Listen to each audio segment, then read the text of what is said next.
Então, hoje eu vou conversar um pouquinho com vocês. A gente vai fugir um pouco dessa linha técnica que vocês têm tido aqui. Eu não vou apresentar código-fonte para vocês.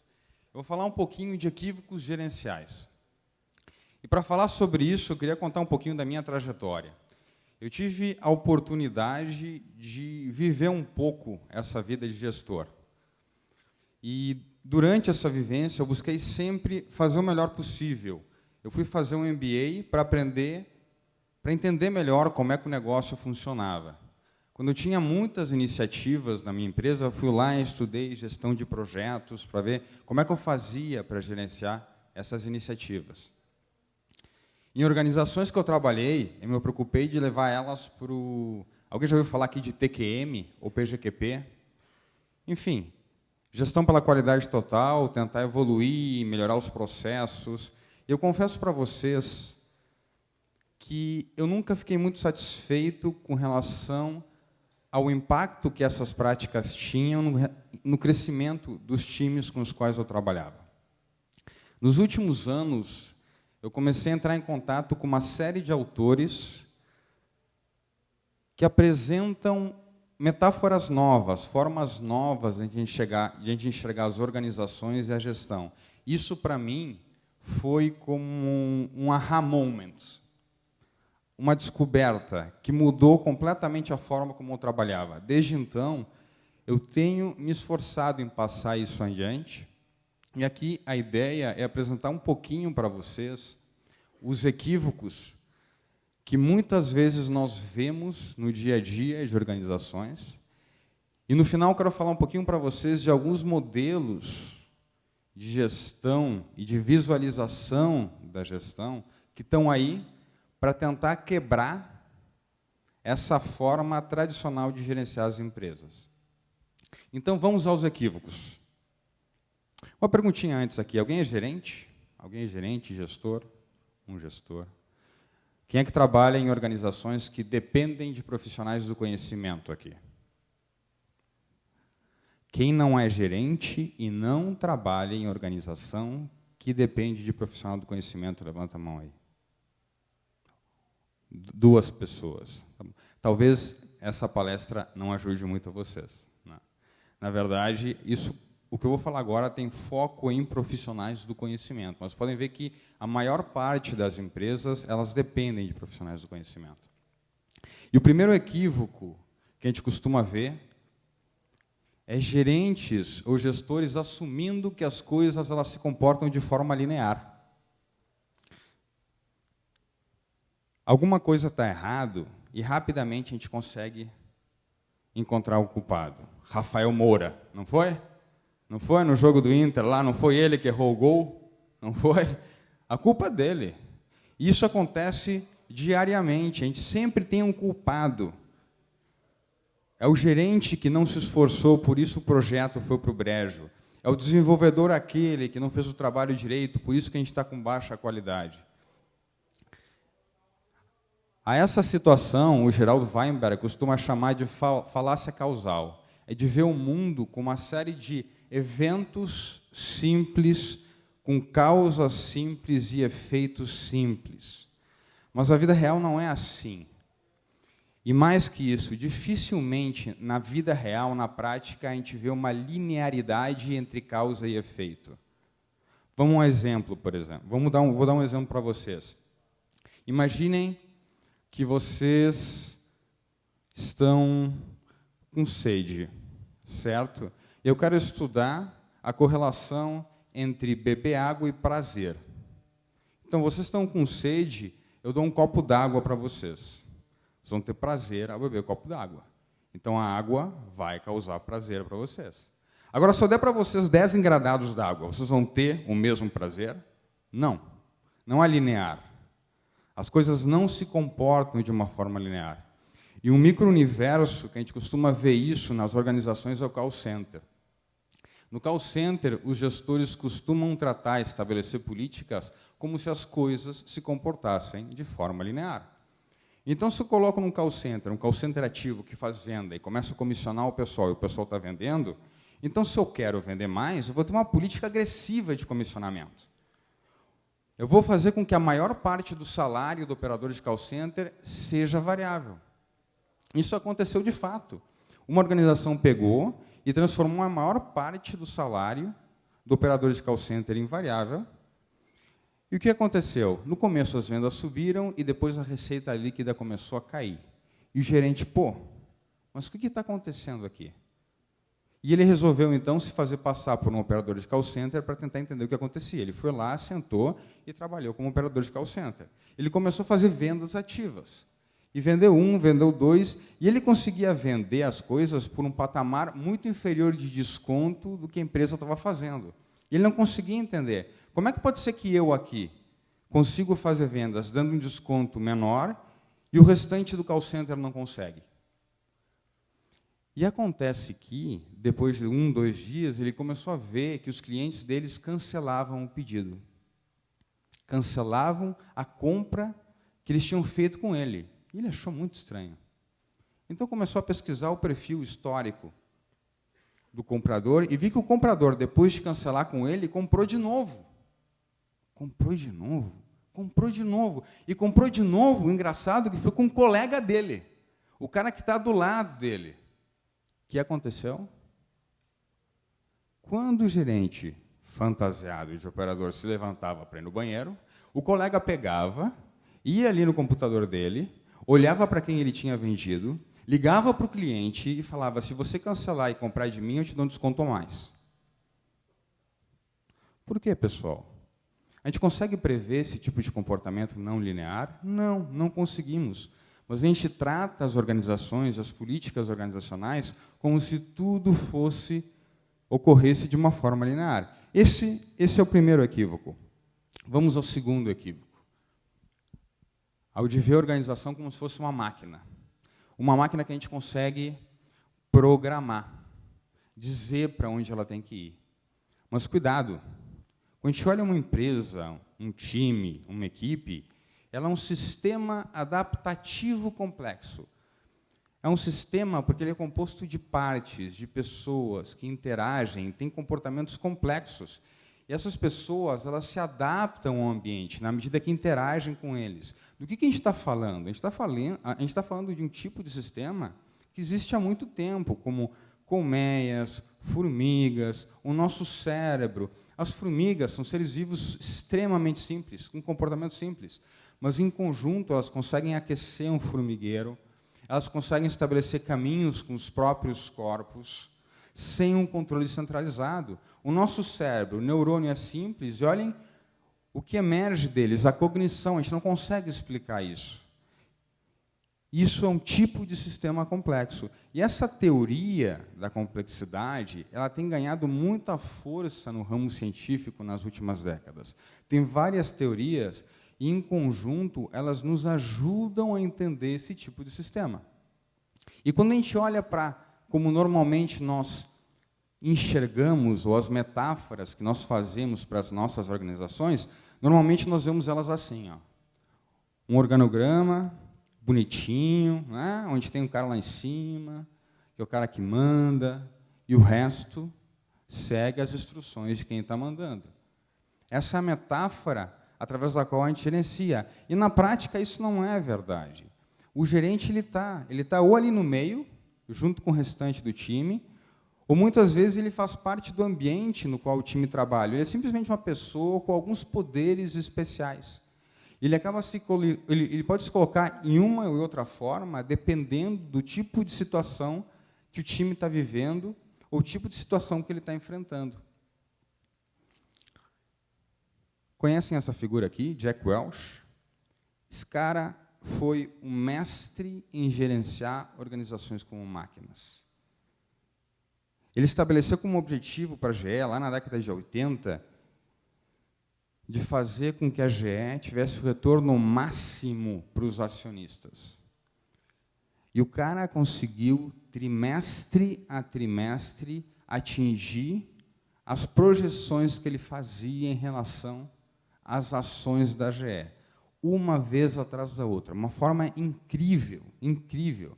Essa dinâmica corporativa de atender a projeção das ações ou da empresa, os analistas, É mais ou menos como se, num jogo de futebol, o técnico lhe convocasse uma pré-conferência e dissesse: olha só, a seleção aqui vai ganhar de 3-1 nesse jogo.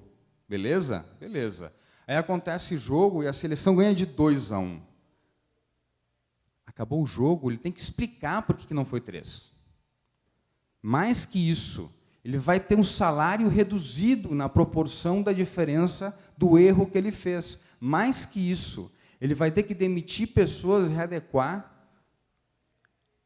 o salário, quanto ele gasta com o time em função do não atingimento da projeção. E é muitas vezes assim que as empresas trabalham.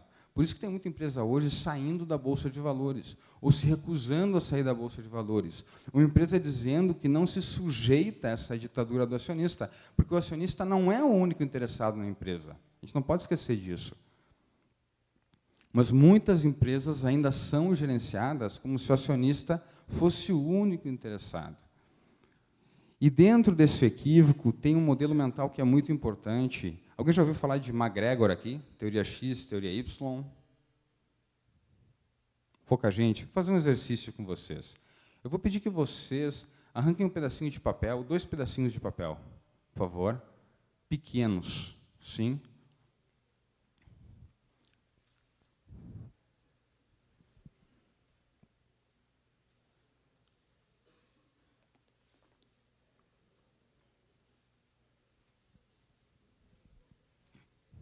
Ó, não tem código, não tem programação, mas tem trabalho, né?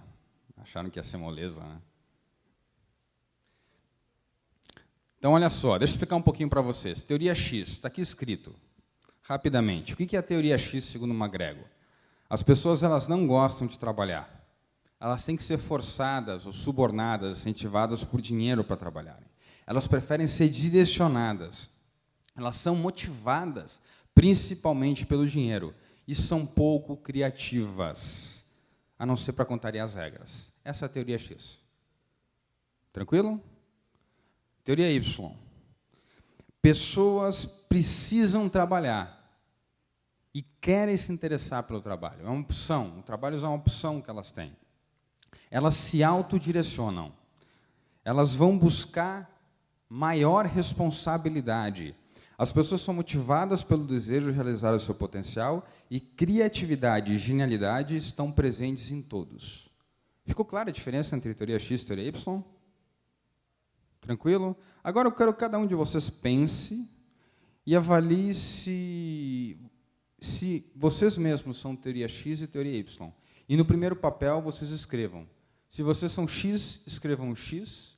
Se vocês são Y, escrevam Y. Podem escrever, pessoal.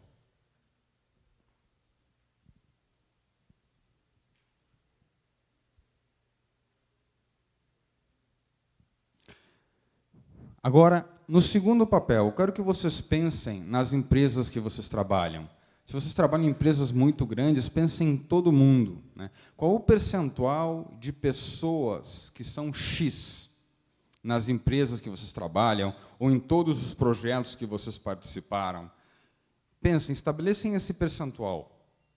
Façam uma média, não precisam sair contando. Se alguém trabalha em uma empresa de 1000 pessoas, não precisa sair botando o nome das pessoas no papel, né?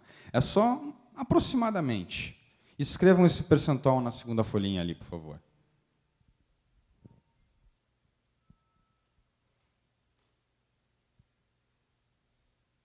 Todo mundo conseguiu? Agora troquem as folhinhas com os colegas, por favor. Podem trocar. Ninguém fica com a sua.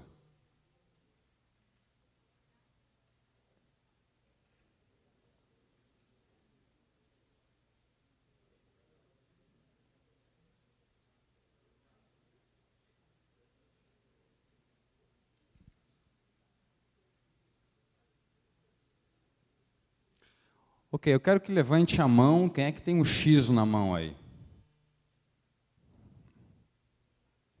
Levanta a mão aí. Pode levantar alto. Não vou fazer nenhuma pergunta a mais. X aí. 2 pessoas. 2 pessoas. Quantas pessoas a gente tem aqui, mais ou menos? Rafael, tem ideia? Não? Isso daqui deve ser que 100. Acho que tem, vamos arredondar umas 100 pessoas aqui. 2% é isso, né? A gente tem 2% de X. Né? Levanta a mão aí, quem tem 2 ou menos por cento de X aí.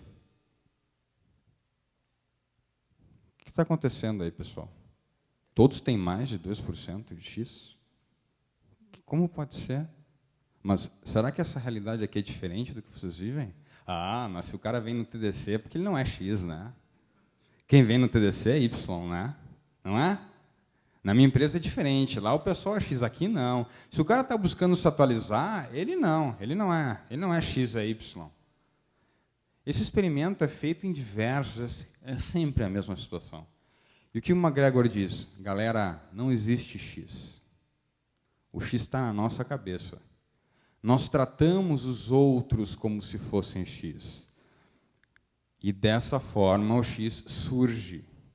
Nós muitas vezes não criamos o contexto e a oportunidade para que as pessoas possam encontrar o que realmente interessa. E muitas vezes a organização ela é gerenciada e comandada como se todo mundo fosse engrenagens numa máquina que tem que ser conduzida e controlada. E se não houver essa condução, o negócio não vai funcionar. Então, é todo mundo X. Aí está outro dos equívocos que eu queria comentar com vocês. Vamos ao terceiro equívoco, pessoal. Agir como se a nossa visão ela fosse objetiva. Lê do engano, né? A gente nunca é observador independente. A gente está sempre influenciando o resultado.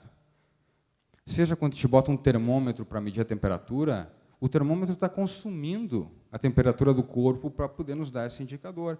Quando vocês habilitam o log nas máquinas de vocês para avaliar como é que está o desempenho, o log está afetando o desempenho. Quando vai lá um coach ou um Scrum Master olhar como é que o time está fazendo a daily, o Scrum Master está afetando como o time faz o daily. Isso acontece sistematicamente. O gestor tem que se dar conta que a medição ela nunca é independente. Ela tem sempre que ser contextualizada.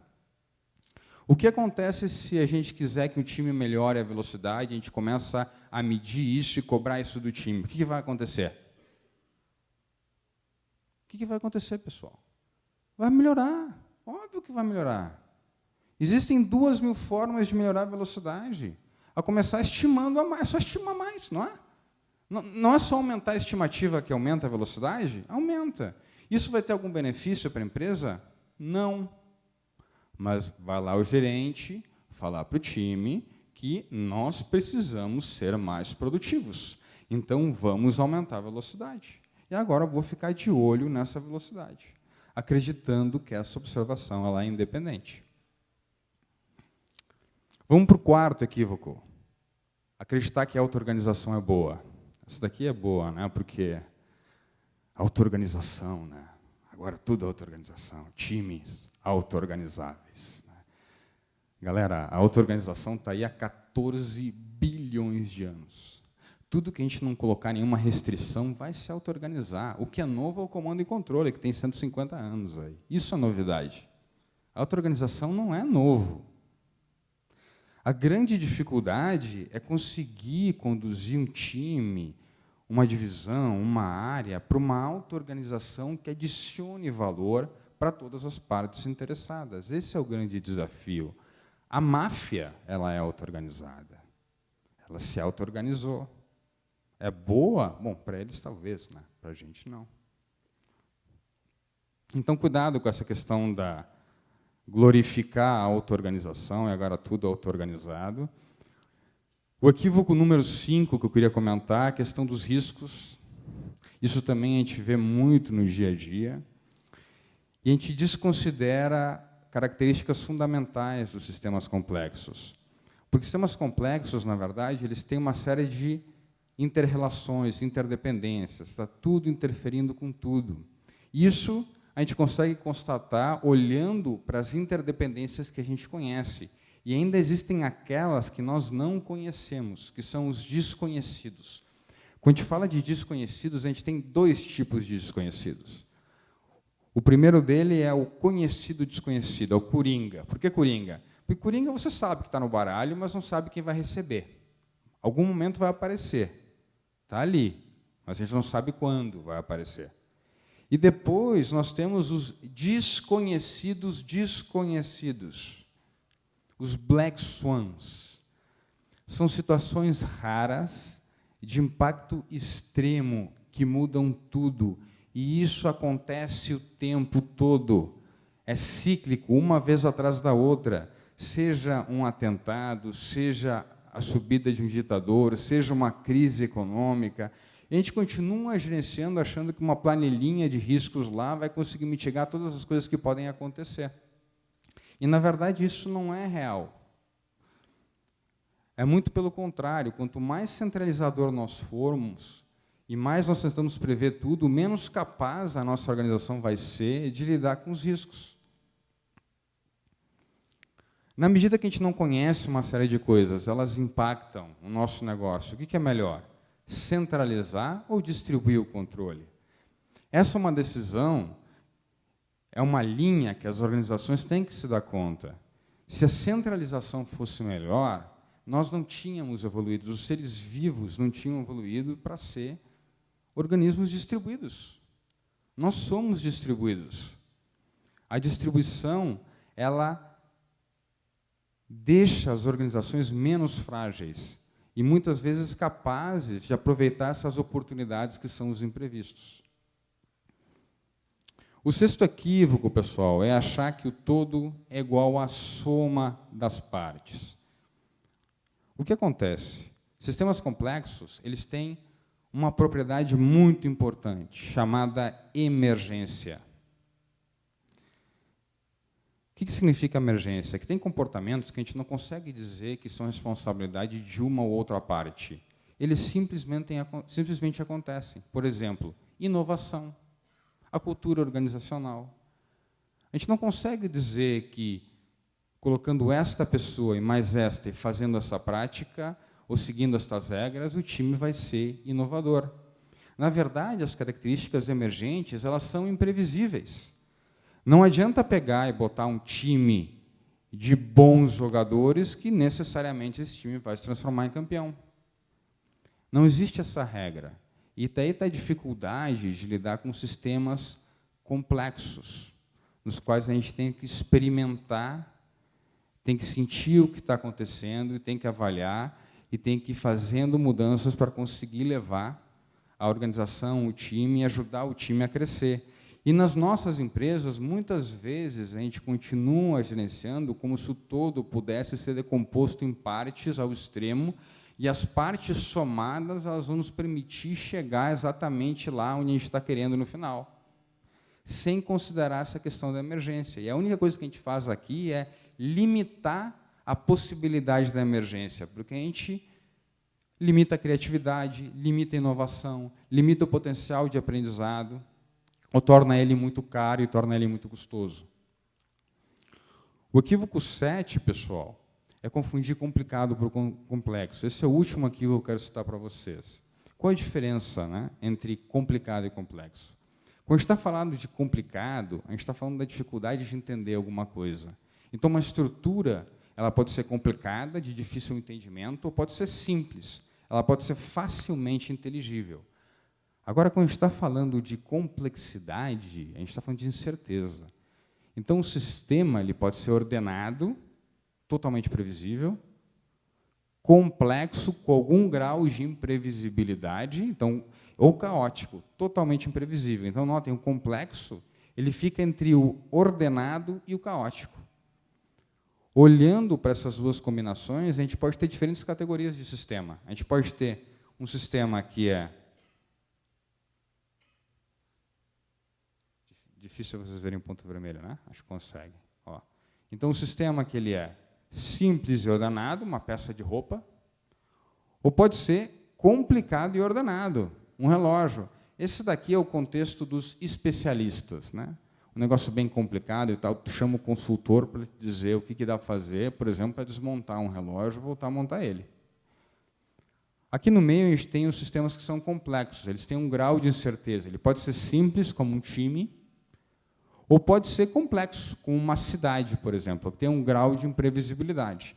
E, no extremo, nós temos sistemas caóticos, como a bolsa de valores, que é complicado, ou nós podemos ter sistemas caóticos simples, como um pêndulo de 2 braços, que ele é extremamente suscetível à posição inicial, a ponto de a gente não conseguir prever o que vai acontecer a seguir. Por isso que ele é caótico. E por que eu estou trazendo isso para vocês? Porque a gente pode tentar simplificar as coisas que são complicadas, para que a gente possa entender elas melhor. Mas o equívoco está em tentar linearizar ou ordenar algo que é complexo. A complexidade é inerente ao sistema. Então, o que a gente está fazendo quando a gente faz a avaliação de desempenho anual, por exemplo? Colocando lá as competências que as pessoas têm que ter para poder ganhar promoção, todo mundo tem que ter aquelas competências, né? Seja comportamentais, de pontualidade, tem que saber isso, tem que saber aquilo. O que a gente está querendo fazer? A gente está querendo linearizar algo que é complexo. Como é que a gente pode saber qual é a receita de bolo para que o negócio tenha sucesso? A gente está justamente cometendo esse equívoco e confundindo as coisas, confundindo o complicado com o complexo. Pessoal, então aqui a gente tem os 7 equívocos que eu queria estar apresentando para vocês, e eles estão no nosso dia a dia organizacional de diferentes formas. Através de práticas bem conhecidas, como essas daqui. Não necessariamente, eu não estou aqui defendendo que essas práticas elas têm que ser abolidas, mas tem que ter cuidado em relação a como utiliza as práticas, porque a gente acaba desconsiderando a real natureza de uma organização humana, que é uma rede social de pessoas. E dentro dessa linha, tem surgido aí nos últimos anos algumas ideias, alguns autores, para ajudar gestores nesse processo de transformação organizacional. Uma delas é o Radical Management. Não sei se alguém aqui que ouviu falar de Radical Management? Uma pessoa. Esse cara aqui é o Steve Denning, o Stephen Denning. Ele trabalhou muitos anos no World Bank. Ele é colunista da Forbes, tem alguns livros escritos. E, nos últimos tempos, ele tem estudado empresas que têm conseguido ser produtivas, ter as pessoas engajadas, buscando aprendizado. E, a partir desse estudo, ele chegou no Radical Management. E ele acabou sendo fortemente influenciado por empresas de software, que foi nas empresas que ele chegou quando começou a buscar esse tipo de contexto. E, a partir daí, ele estabeleceu uma abordagem de 7 princípios, que são esses que eu estou colocando aqui para vocês. Então, o primeiro princípio, segundo o Radical Management, é focar em encantar um cliente. Se a gente busca encantar o cliente, naturalmente o resultado financeiro vai vir, e o engajamento e a motivação também, porque encantar os outros gera motivação interna, e pode ser um propósito intrínseco dos próprios times. A gente só consegue encantar continuamente a partir da inovação contínua. E o melhor tipo de organização para inovar de forma contínua, que a gente conhece hoje, são os times. Por isso que a gente tem que fazer o trabalho através de times auto-organizáveis. O encantamento não é uma meta que a gente sabe lá onde a gente vai chegar, a gente tem que ir tentando chegar nele por aproximação. Por isso a ideia de trabalhar em interações orientadas ao cliente, entregando valor ao cliente a cada interação, para que a gente possa ter um feedback real e tangível em relação a esse caminho que a gente está perseguindo. É importante também, dentro do princípio 5, buscar ser aberto a todos os impedimentos que podem limitar o time em relação ao crescimento, ao alto desempenho, e criar o contexto para a melhoria contínua pelo próprio time, para que a gente possa efetivamente ter times capazes de estarem inovando de forma contínua, né, e tratar a comunicação de forma iterativa, questões abertas, histórias, e não a linha one-way que a gente costuma ver do modelo de gestão tradicional, para que a gente possa desenvolver, inclusive incentivando comunicação horizontal, entre pares, entre outras partes, rotatividade das pessoas e por aí vai. Então, essa linha do Radical Management é uma abordagem bastante nova, ele se baseia em diversas empresas, como Apple, Salesforce, tem empresas de advogados que ele estudou, e é uma prática bastante incipiente. As práticas que ele coloca aqui dentro dessa linha na minha visão, ainda são princípios. Mas tem um grupo de pessoas que está, na verdade são poucas ainda, que está tentando discutir como é que isso poderia ser expandido e como é que a gente poderia levar essa ideia e tornar um pouco mais tangível esse modelo para as organizações. Então, essa é uma das linhas. Outra delas é o Beyond Budgeting. Alguém aqui já ouviu falar de Beyond Budgeting? Aqui um pouco mais, uns 5 pessoas. Então, o Beyond Budgeting, ele surgiu como um movimento lá em 98 na Inglaterra. Na verdade, não tem nada relacionado com software. A tradução de Beyond Budgeting é indo além do orçamento, né? Budget é orçamento. Então, lá em 98, um conjunto de empresas se reuniu para avaliar como é que poderia gerenciar melhor as organizações, fugindo da gestão de orçamento tradicional, que em organizações muito grandes é um pesadelo, às vezes consome 20%, 30% do tempo do gestor para que possa ser fechado o orçamento, às vezes demora 6 meses para fechar o orçamento, e é um instrumento de gestão que engessa demasiadamente. A ideia aqui, ela acaba extrapolando o orçamento. O orçamento é utilizado como a peça inicial em cima de uma mudança de cultura, que ela tem 12 princípios também. Tem um conjunto de princípios que são focados em distribuir a liderança, de mover a tomada de decisão para quem está na frente do cliente, lá na ponta, na linha de frente, e outros 6 princípios focados em conseguir estabelecer processos adaptativos na nossa organização. Inclusive, o termo budgeting, estão tentando tirar ele, né? Tem alguns movimentos, já algumas linhas, de tirar o budget do nome Beyond Budget, utilizar outros nomes, para não confundir, não ficar tão centrado em cima do budget, porque a ideia aqui é realmente ter uma abordagem concreta para ajudar as empresas a se moverem do modelo de gestão centralizado, mais estilo Taylor, para uma abordagem flexibilizada, mais ágil, que é o desejo dessas organizações. Então, quais são esses princípios? Eles são bastante simples, né? Primeiro, ter as pessoas alinhadas por uma causa comum, poder gerenciar a partir de valores compartilhados, tornar a informação disponível e transparente, organizar, olha como bate de novo com o Radical Management, que a gente conhece de métodos ágeis, né? Organizar através de times, de uma rede de times responsáveis, ou accountable, como eles costumam dizer em inglês.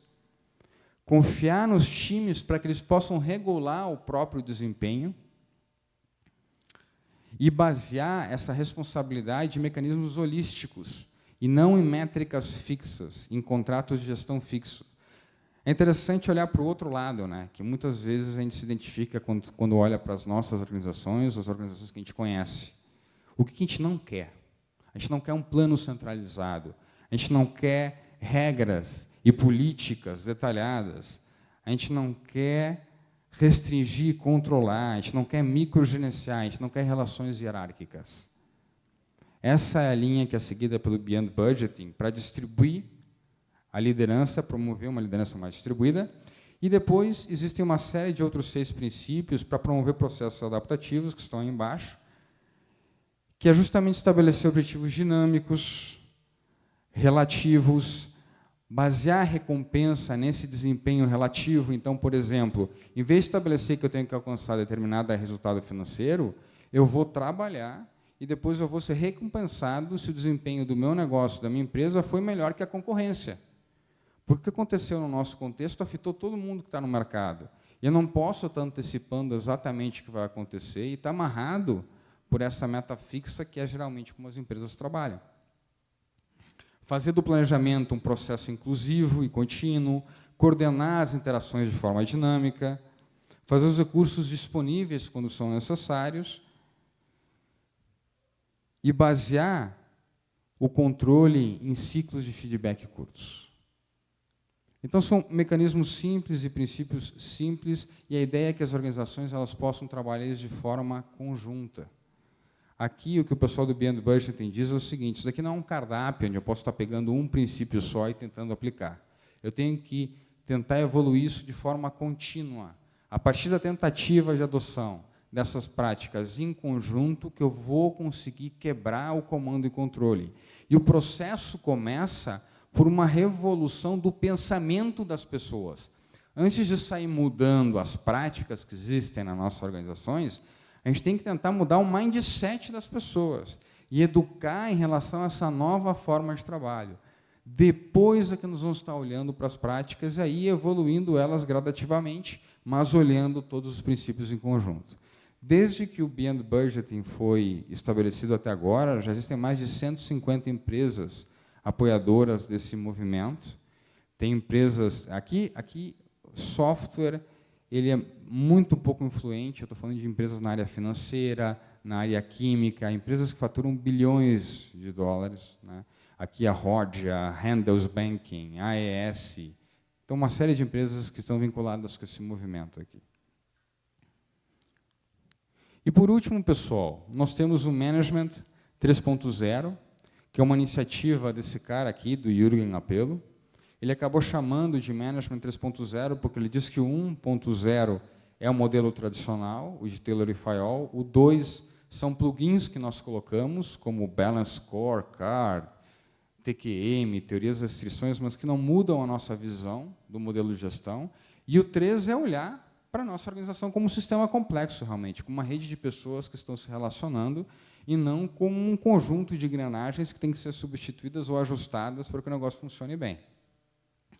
E, basicamente, ele construiu um modelo de 6 visões, que são essas visões aqui, e ele coloca elas na forma dessa árvore, que é um monstro com olhos, porque ele diz que as nossas organizações não são bonitinhas, né? Como a gente costuma botar no papel, bota organograma, caixinhas, aqui vai para lá, vai para cá, não. Diz que, na verdade, é uma confusão, a gente não consegue mapear tudo claramente. Então, um monstro aqui, ele seria mais apropriado para a visualização das organizações como elas são. E o que significam essas visões, pessoal? A primeira delas, a energizar pessoas, é que as pessoas elas são as partes mais importantes da organização. Então, o gestor ele tem que buscar fazer tudo possível para manter elas ativas e motivadas. Então, como é que eu faço para motivar elas, né? Será que eu tenho que oferecer recompensa financeira? O que é uma motivação efetiva? Que impacto tem oferecer recompensa financeira? Se oferecer recompensa financeira vai me trazer comportamentos ruins ou não lineares, que a gente falou, que outras coisas eu posso fazer nesse sentido para ter combustível aí para estar mudando a minha organização? Além de ter pessoas motivadas, eu tenho que me preocupar em empoderar os times. Então, os times, para que eles possam se auto-organizar, eles precisam ter autoridade. Então, como é que eu passo para fazer essa autoridade, para passar essa autoridade para os times? Como é que eu faço para passar essa autoridade gerenciando o risco que isso pode ter para o meu negócio? Porque, às vezes, eu dou muita autoridade e o time vai lá, vai fazer uma porcaria, eu vou perder um cliente. Aí, como é que eu faço? Como é que eu comunico isso? Como é que eu posso conduzir esse processo? Não adianta ter pessoas motivadas com times empoderados se eu não tenho alinhamento. A gente viu a fotinho da máfia antes lá. A máfia é justamente isso. Então, vamos estabelecer um alinhamento. Como é que eu posso estabelecer esse alinhamento? E aqui ele toma muito cuidado de não se referir ao alinhamento de pessoas. Ele fala alinhamento de restrições. Porque as pessoas escolhem com o que vão estar alinhadas. A única coisa que a gente pode estar mexendo é justamente nessas restrições, nesses limites. Depois nós temos a visão de desenvolver a competência. Não adianta, então, ter o time motivado, ter o time empoderado, alinhado, se ele não tem competência para fazer o que é necessário. E o papel do gestor, talvez um dos mais importantes papéis que o gestor tem, é ajudar o time no desenvolvimento dessas competências. Então, como é que o gestor pode fazer para apoiar o time nesse sentido? O que tem sido utilizado pelas empresas, né? O que está de acordo com essa visão de olhar a nossa organização como um sistema complexo? A quinta visão é crescer a estrutura. Geralmente, a gente está em organizações que são mais sofisticadas, que elas precisam envolver outras partes, que precisam crescer, que precisam escalar. Quais são os trade-offs que eu normalmente faço nesse crescimento? O que está de acordo com uma visão de gestão moderna? O que impacta negativamente quando eu decido, tomo decisões em relação à estrutura organizacional? É melhor ter um time multidisciplinar? É melhor ter times funcionais? É melhor ter um gerente intermediando a comunicação? Não. Sim, sempre. Quando isso? E que impacto tem essas tomadas de decisões na medida que a gente vai mudando a nossa estrutura? E, por último, a última visão do Management 3.0 é a visão de melhorar tudo. Os gestores eles têm que se posicionar como agentes de mudança, agentes de transformação. Então, como é que a gente consegue preparar a nossa organização e as pessoas para estarem constantemente em transformação? De que forma a gente pode fazer isso? Olhando para o sistema complexo, olhando para as pessoas, nós somos seres emocionais. É difícil aceitar uma coisa que vem de cima para baixo. Eu tenho que considerar isso na medida que eu estou num movimento de mudança. Para considerar também a rede social. A rede social responde de formas diferentes. Tem pessoas que pegam comportamentos antes, tem outras que pegam depois. A gente tem que ter ciência disso. E, por último, o ambiente. O ambiente, a gente tem que aproveitar ao máximo para fazer com que ele apoie esse processo de mudança e consiga conduzir a organização para se tornar uma organização mais ágil de uma forma inteligente. E, com isso, a gente tem as 6 visões do Management 3.0, que é outro dos modelos que eu queria apresentar aqui para vocês. Esse é um modelo que também é novo. O Jürgen, ele não inventou nada, ele está se baseando muito nessa questão do pensamento complexo, e ele junta coisas que são ditas por vários autores conhecidos há muito tempo. Esse é um modelo que é mais difundido que o Radical Management, tem em torno de 50 facilitadores ao redor do mundo, mas também é bastante novo. Eu, na minha tentativa de difusão dessas ideias, eu optei por esse, porque eu acho que esse modelo ele consegue agir de uma forma mais efetiva sobre o mindset, né, a visão do gestor. O Beyond Budget é um modelo mais tradicional e mais orientado para organizações maiores. E o Radical Management ainda não tem corpo suficiente, isso na minha visão. Talvez em algum tempo já tenha um pouco mais. Pessoal, isso era o que tinha a apresentar para vocês. Queria apresentar os 7 princípios, os 3 modelos. Obrigado aí, pessoal.